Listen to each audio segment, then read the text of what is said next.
Salut à tous, bonjour et bienvenue chez Papy. Alors pour l'épisode numéro 5, je vais te montrer le résultat d'hier et je vais te montrer aussi ce qu'on va faire aujourd'hui. Ne quitte pas.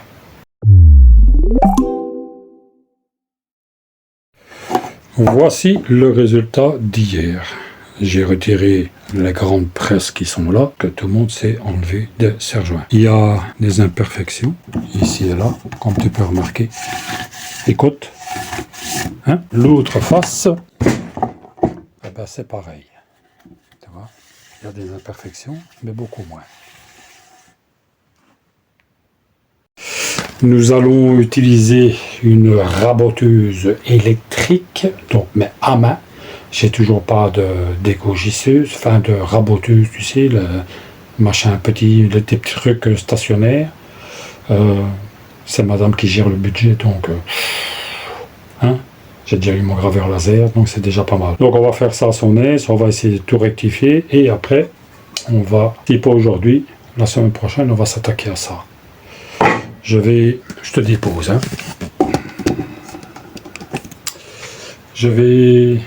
J'ai pris des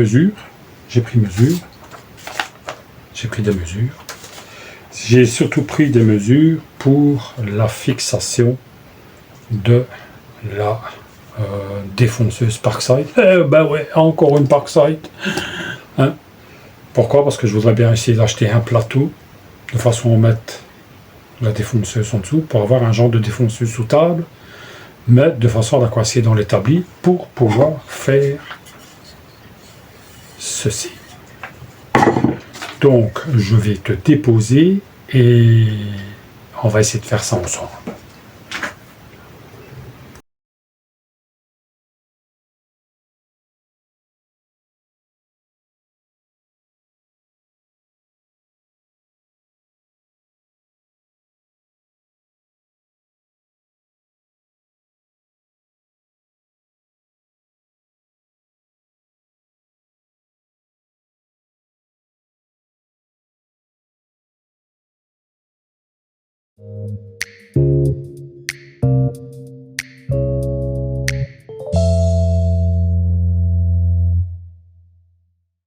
Oh, mais André, oh, plutôt papy, t'as vu tous les copeaux qu'il y a?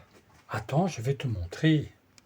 Eh bien, pour tous les copeaux qu'il y a là, et il y en a beaucoup, ainsi qu'au sol, mais nous allons utiliser... Oh putain, t'es encore un Parkside, un aspirateur, et nous allons utiliser le Dust Commander que nous avons acheté sur Amazon, ainsi que le tuyau de 50 mètres en diamètre de 50.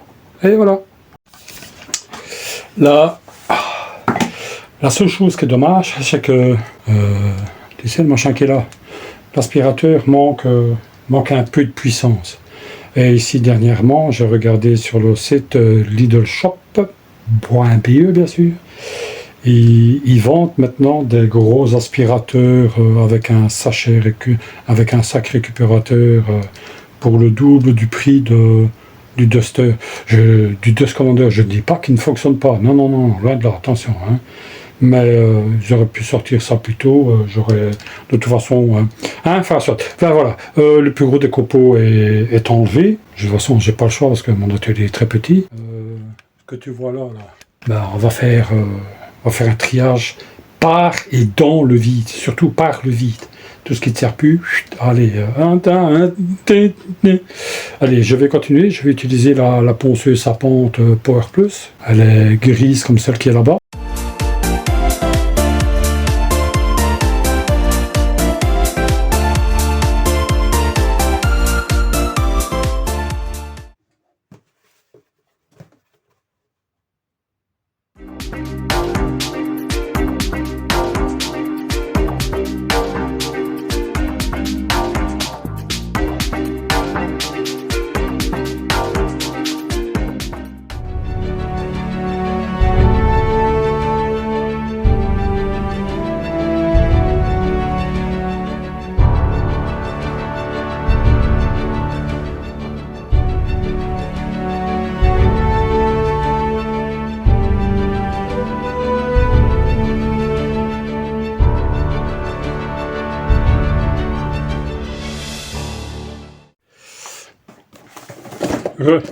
À tous, voilà, je te recadre parce que je vais un peu discuter avec toi.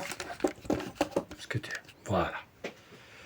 Beaucoup de gens discutent, parlent. Oui, mais moi j'utilise ça comme marque. Oui, mais moi j'utilise ça comme marque, comme vous avez pu remarquer dans certaines de mes vidéos ou autres, du style Patex, Colabois de chez Action, papier à poncer, enfin soit, on s'en fout. Le principe est de vous montrer que je vais prendre le cas de ceci. C'est une ponceuse vibrante que ma femme m'a offert l'année passée pour la fête des pères en Belgique. Elle ne coûte pas cher. Elle va bien. Oui, elle fait peut-être un peu plus de bruit que les autres, mais l'avantage, il y a un avantage et un inconvénient. L'inconvénient, c'est que le jour où ça casse, ben, ça casse. Hein? Mais quand ça casse, il faut que ça reste toujours dans les... Combien est-ce qu'il y a? Dans les 3 ans de garantie. Donc moi, vu que je suis archiviste, quand on m'offre quelque chose, je scanne, même si je ne devrais pas le voir, je scanne le ticket de caisse ou la facture. Pourquoi Parce que quand elle tombera sur son cul, avant ces 3 ans, Power Plus, eux, ils ne cherchent pas. Échange standard. Si malheureusement il n'y a plus cette catégorie-là, mais qu'il y a la catégorie dessus, on doit juste rajouter la différence dans le prix. Ça, c'est une chose. Vous avez pu voir que j'utilise une ponceuse excentrique, une ponceuse à bande, mais hier, j'ai demandé à ma femme pour qu'elle m'offre quelque chose. Vu que les serre-joints, on n'en a jamais assez, et pas de chance pour certains, c'est du verre, donc c'est du Parkside. J'ai payé 7 €. Ma femme m'a offert ça. Elle m'a dit, prends ce que tu as besoin. J'ai payé 7 € pour 3. Et ce sont des 30 cm. Autre chose. Et ça, j'en avais envie, et je lui ai demandé, c'est une jauge de profondeur, soit pour bande de scie, ou soit pour tout ce que vous voulez. C'est du Parkside, c'est de l'électronique, c'est une jauge de profondeur. Je vais essayer de vous dire jauge de profondeur numérique. Je te mettrai un lien dans la description, où on l'a trouvé, c'est lidlshop.be. C'est pas cher du tout. Pour ce que j'en fais, ça sert à rien de mettre des prix exorbitants qui a un trou dans le portefeuille. Hein? Ça, c'est déjà une chose. Donc, ce qui veut dire que quand je vais utiliser la défonceuse pour ça ici, ben, on va essayer de régler ça convenablement. Voilà. C'est encore une fois du Parkside. Je le répète, je maintiens et je persiste. Tu achètes le matériel suivant tes finances. Vu que c'est un truc qu'on n'utilise pas souvent, mais quand on l'utilise, on n'en a pas sous la main, ben voilà. Ça, c'est une dernière chose. Donc pour aujourd'hui, l'épisode 5, si mes souvenirs sont bons, est terminé pour vous. Et comme d'habitude, et comme je dis à chaque fois, j'ai des obligations. Il est exactement... Attends. Donc nous sommes le 23, ben ça y est, le vendredi 23 août. Il est 11h39. Pour moi, c'est fini, mais pour vous, l'aventure continue juste après. Sur ce, je vous souhaite une bonne journée et nous on se retrouve bientôt pour une nouvelle émission.